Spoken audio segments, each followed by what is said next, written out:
ഇനിയോ പിശാച് വിവിധ രൂപത്തിൽ വരും എന്ന് മറ്റൊരു മുജാഹിദാരും പറയുന്നു. കഴിഞ്ഞ നൂറ്റാണ്ടിലുള്ളവരെ വർത്താനമൊക്കെ ചിലപ്പോൾ ഈ നൂറ്റാണ്ടിലുള്ളവർ പറയും. വല്യാപ്പാൻ്റെത് മകൻ പറയും. അതേപോലെ നമുക്ക് വല്യാപ്പാനെ കണ്ട് പരിചയമുള്ളവർക്കറിയാം, മകൻ ചിലപ്പോൾ വല്യാപ്പാനെ കണ്ടിട്ടുണ്ടാവില്ല. എന്താ കാര്യം? വല്യാപ്പാനെ പരിചയമുള്ള ഒരു ജിന്ന് ഇവിടെ ഇടപെടുന്നതാണ്. മനസ്സിലായില്ലേ? നമ്മളത് റൂഹ് കൂടി മരിച്ചു അയാൾ ആത്മാവ് കയറി എന്നൊക്കെയാ പറയാം. അത് ആത്മാവ് കയറുന്നതല്ല, അവിടെ പരിചയമുള്ള ഒരു ജിന്ന് ഇവിടെ പണിയെടുക്കുന്നതാണ് പിന്നെ തലമുറയിൽ. അപ്പം ഒരു വിഭാഗത്തിന്റെ ഈമാൻ തകർന്നു, മറ്റേ വിഭാഗം എന്ത് ചെയ്തു? ജിന്ന് കൊണ്ട് തൗഹീദ് തകർന്നപ്പോ പരസ്പരം കുറ്റം പറയാണ്. അതിൽ ഒരാൾ, ഞങ്ങളുടെ നാട്ടിലൊക്കെ മേശരിമാരാണ് അങ്ങനെ നടക്കുക, പക്ഷേ മുജാഹിദ് പ്രസ്ഥാനത്തിന്റെ വലിയ മുഹദ്ദിസാണ് അയാൾ സലാം സുല്ലമി എന്ന് പറയുന്നത്. ഞങ്ങളുടെ നാട്ടിലൊക്കെ ആ കോലത്തിലുണ്ടാവുക ഈ കൽപ്പണിക്കും അതുപോലെ തന്നെ തടിയുടെ പണിക്കും ഒക്കെ വരുന്ന മേശരിമാരുടെ വേഷത്തിൽ നടക്കുന്നത് ആരാണ്? മുജാഹിദ് പ്രസ്ഥാനത്തിന്റെ വലിയ മുഹദ്ദിസായ സലാം സുല്ലമിയാണ്. മറുഭാഗത്തുള്ളതോ തീവ്രവാദി മുജാഹിദായ സക്കരിയ സ്വലാഹി. അയാൾ പറയുന്നു ഞങ്ങളുടെ ജിന്നുകൾ സഹായിക്കുമെന്ന് ഞങ്ങൾ വിശ്വസിക്കുന്നു. മറ്റേ ആൾ പറയുന്നു നിങ്ങളുടെ തൗഹീദ് തകർന്നു. പറയടോ ജിന്നെവിടെ? കുട്ടികളെ കാസറ്റുമായി ഊരി നണ്ടുന്നവരെ പറയും നിങ്ങൾ എവിടെ? നിങ്ങൾക്ക് ജിന്ന് എവിടെ? കുട്ടികളെ തൗഹീദ് പറയടോ ജിന്നെവിടെ?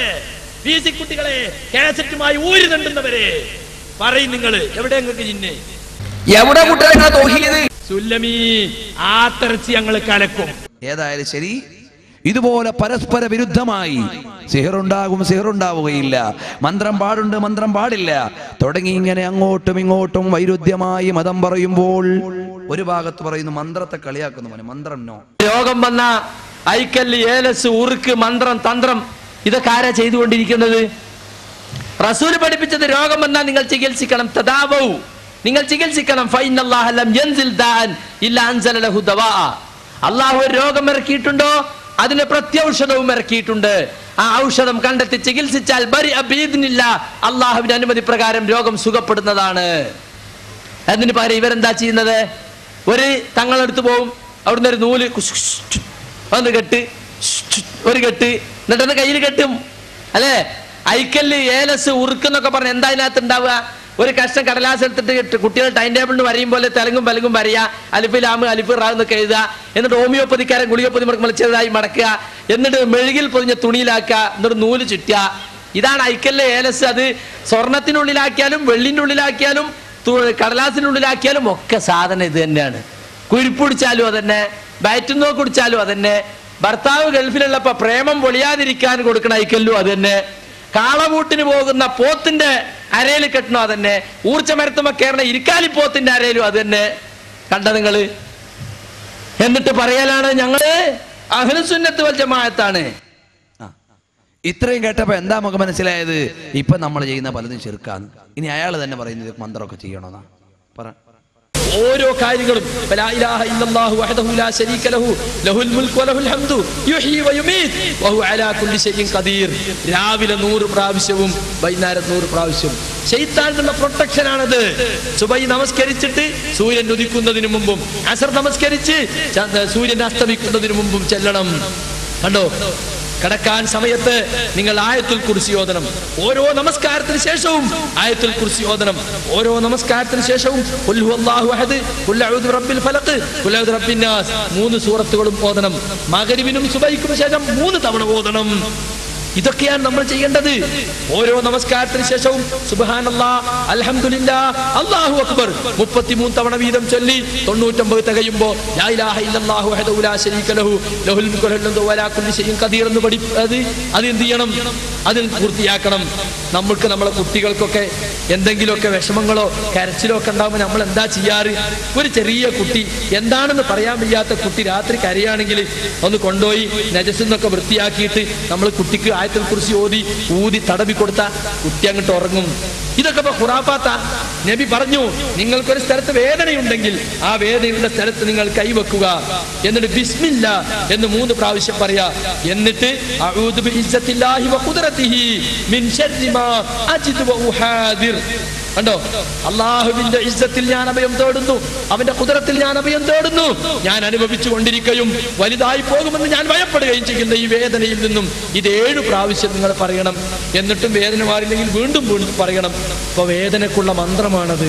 ഒരു രോഗിയെ സന്ദർശിച്ചാൽ രോഗിയോട് നിങ്ങൾ സാരമില്ല സുഖമാകും എന്ന് പറയുന്നതോടൊപ്പം രോഗിക്ക് വേണ്ടി മന്ത്രിക്കണം, പ്രാർത്ഥിക്കണം. എന്താണ്? വെറും പ്രാർത്ഥനയല്ല, ഊതിക്കൊടുക്കലും തടവിക്കൊടുക്കലൊക്കെ അതിലുള്ളതാ, മന്ത്രത്തിലുള്ളതാ. ആദ്യം അവിടുന്ന് പരിശുദ്ധമായ ഇസ്ലാമിന്റെ ആശയം പറഞ്ഞ മൗലവി നേരെ വിരുദ്ധമായി പറയുന്നു. മുജാഹിദുകളെ, ഇതിലേതാ ഇസ്ലാം? പഴയ നിയമോ പുതിയ നിയമോ? ഓൾഡ് ടെസ്റ്റമെന്റോ ന്യൂ ടെസ്റ്റമെന്റോ ഇസ്ലാം? ഇതുപോലെ ദിവസം തോറും മതം മാറ്റി പറയുമ്പോ അതിന്റെ ഇടയിൽ വെച്ചവര് സ്വലാത്തിനെ കളിയാക്കി. ആദ്യം അവര് പറഞ്ഞു സ്വലാത്തുൻ നാരിയ ചെല്ലാൻ പാടില്ല. കാരണം എന്താണ്? നാറ് എന്ന് പറഞ്ഞാൽ നരകം എന്നാണ്. സ്വലാത്തുൻ നാരിയ എന്ന് പറഞ്ഞാൽ നരകത്തിലേക്കുള്ള സ്വലാത്താണ്. നാരിയ എന്ന് പറഞ്ഞൊരു സ്വലാത്തുണ്ടല്ലോ, വലിയ സംഗതി തന്നെയാണ്. നരകത്തിൽ കടക്കണ സ്വലാത്ത് എന്നാണ് വേണമെങ്കിൽ അതിന് പറയാവുന്നൊരു അർത്ഥം.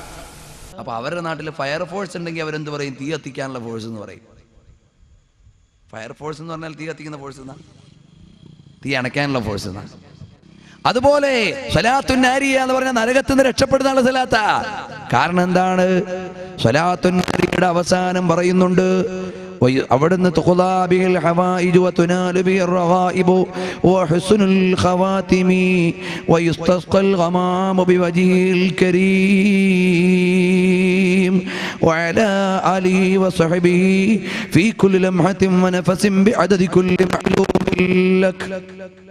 ഇതുപോലെ ആ സ്വലാത്ത് ബഹുമാനപ്പെട്ട ഇമാമിയങ്ങൾ നിലനിർത്തി പോരുന്ന വലിയ പുണ്യമുള്ള സ്വലാത്താണ്.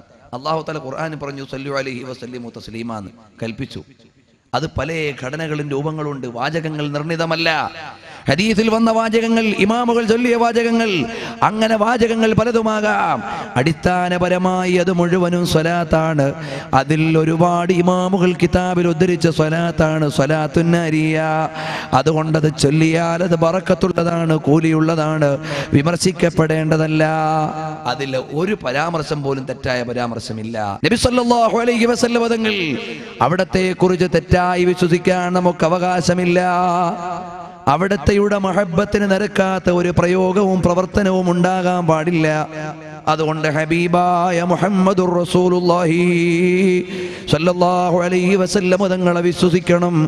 അങ്ങേയറ്റത്തെ ഈമാനും മഹബ്ബത്തും അവിടത്തെയോടുണ്ടാകണം. പ്രിയപ്പെട്ടവർ,